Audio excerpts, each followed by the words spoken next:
अजीत पवार महाराष्ट्र के बड़े नेताओं में से एक थे। जिस तरह शरद पवार ने अपने साथ लोगों को जोड़ा, उसी तरह अजीत पवार भी राजनीति में चट्टान की तरह खड़े रहे।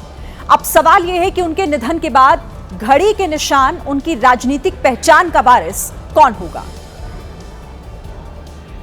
महाराष्ट्र की राजनीति में एनसीपी की हमेशा अलग पहचान रही। पहले शरद पवार के नेतृत्व में पूरा परिवार एकजुट था, लेकिन जब अजीत पवार ने अलग राह पकड़ी तो महाराष्ट्र की राजनीति में एक नई लकीर खींच दी और इसी राजनीतिक उथल-पुथल के चलते एनसीपी दो धड़ों में बंट गई। ये बात सच है कि अजीत पवार को राजनीति विरासत में मिली, लेकिन उस विरासत को उन्होंने अपने दम पर आगे भी बढ़ाया। वैसे तो शरद पवार 11 भाई बहन थे, जिनमें 3 भाइयों ने राजनीति में मजबूत पहचान बनाई। दिनकर राव पवार, शरद पवार और अनंत राव पवार। दिनकर राव पवार के 2 बेटे हैं, रंजीत और राजेंद्र पवार, जिसमें राजेंद्र पवार राजनीति में आए और उनके बेटे रोहित पवार अभी भी राजनीति में सक्रिय हैं, जो विधायक भी हैं। इसी तरह शरद पवार की राजनीतिक विरासत को उनकी बेटी सुप्रिया सुले ने आगे बढ़ाने की कोशिश की, जो अभी भी जारी है। और अगर अनंत राव पवार की बात करें तो उनके 3 बच्चों में श्रीनिवास पवार और अजीत पवार राजनीति में सक्रिय हुए। युगेंद्र पवार श्रीनिवास पवार के बेटे हैं। अजीत पवार की पत्नी सुनेत्रा पवार और बेटे पार्थ पवार राजनीति करते हैं, जिसमें सुनेत्रा पवार राज्यसभा की सांसद हैं। अजीत पवार के छोटे बेटे जय पवार राजनीति में एक्टिव नहीं है। अब देखिए, 2 चीजें सबसे ज्यादा अहम हैं। क्या अजीत पवार के निधन के बाद पवार फैमिली फिर से एक ही राजनीतिक छत के नीचे आ जाएगी, या फिर अजीत पवार की विरासत को उनकी पत्नी या बेटे आगे बढ़ाएंगे।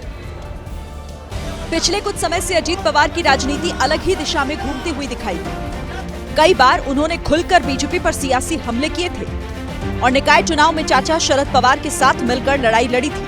अब जब अजीत पवार इस दुनिया में नहीं रहे तो सवाल सीधा है, महाराष्ट्र की राजनीति के दादा अजीत पवार की विरासत कौन संभालेगा।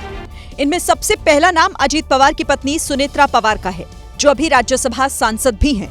दूसरा नाम अजीत पवार के बड़े बेटे पार्थ पवार का है, जो 2019 में लोकसभा चुनाव लड़े थे लेकिन हार गए। तीसरा नाम अजीत पवार के छोटे बेटे जय पवार का है, जिन्होंने अभी तक राजनीति में कदम भी नहीं रखा।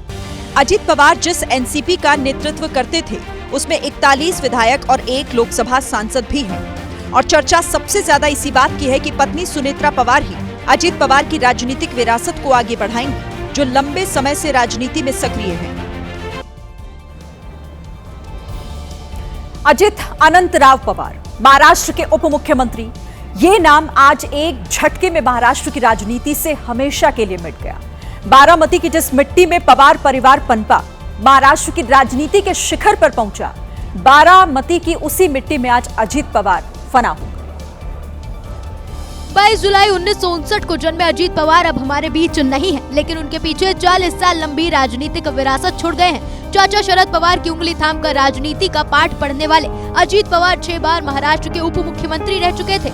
अजीत पवार ने सिर्फ 23 साल की उम्र में चाचा के नक्शे कदम पर चलते हुए राजनीति में कदम रखा। शुरुआत 1982 में शुगर मिल की सियासत से हुई थी, तब उन्हें शुगर मिल के बोर्ड में चुना गया था। इसके बाद 1991 में वो पुणे जिले सहकारी बैंक के अध्यक्ष चुने गए थे और इसी साल यानी 1991 में ही पहली बार बारामती से लोकसभा का चुनाव जीतकर सांसद बने। हालांकि बाद में चाचा शरद पवार के लिए उन्होंने बारामती लोकसभा सीट खाली कर दी थी।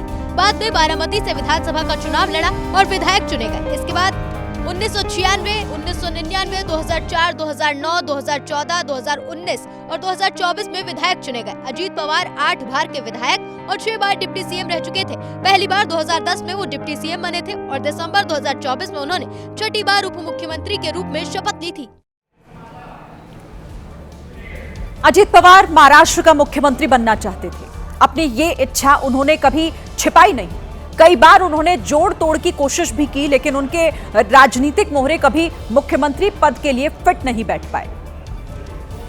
हालांकि बतौर डिप्टी सीएम अजीत पवार पृथ्वीराज चौहान, उद्धव ठाकरे, देवेंद्र फडणवीस और एकनाथ शिंदे जैसे मुख्यमंत्रियों के साथ काम कर चुके हैं। घंटों तक काम के मशहूर अजीत पवार को कभी सीएम पद वाला इनाम नहीं मिल पाया। हालांकि वो कई पार्टियों और गठबंधन की सरकार में डिप्टी सीएम जरूर बनते रहे। ये अजीत पवार की राजनीतिक महत्वाकांक्षा का ही नतीजा था कि जुलाई 2023 में एनसीपी 2 हिस्सों में बंट गई। एक धड़ा अजीत पवार के साथ था तो दूसरा शरद पवार के साथ। पार्टी पर अधिकार और चुनाव चिन्ह की लड़ाई कोर्ट तक पहुंची और आखिर में जीत अजीत पवार की हुई। पार्टी के नाम राष्ट्रवादी कांग्रेस पार्टी और चुनाव चिन्ह घड़ी अजीत पवार के हिस्से में आई। पार्टी पर कब्जा करने के बाद 2024 का विधानसभा चुनाव अजीत पवार ने एनडीए में रहते हुए अपने दम पर लड़ा।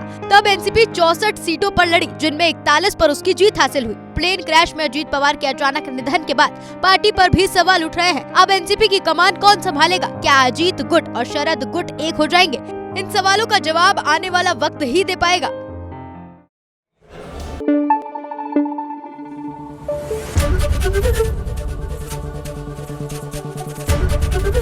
एबीपी न्यूज आपको रखे आगे।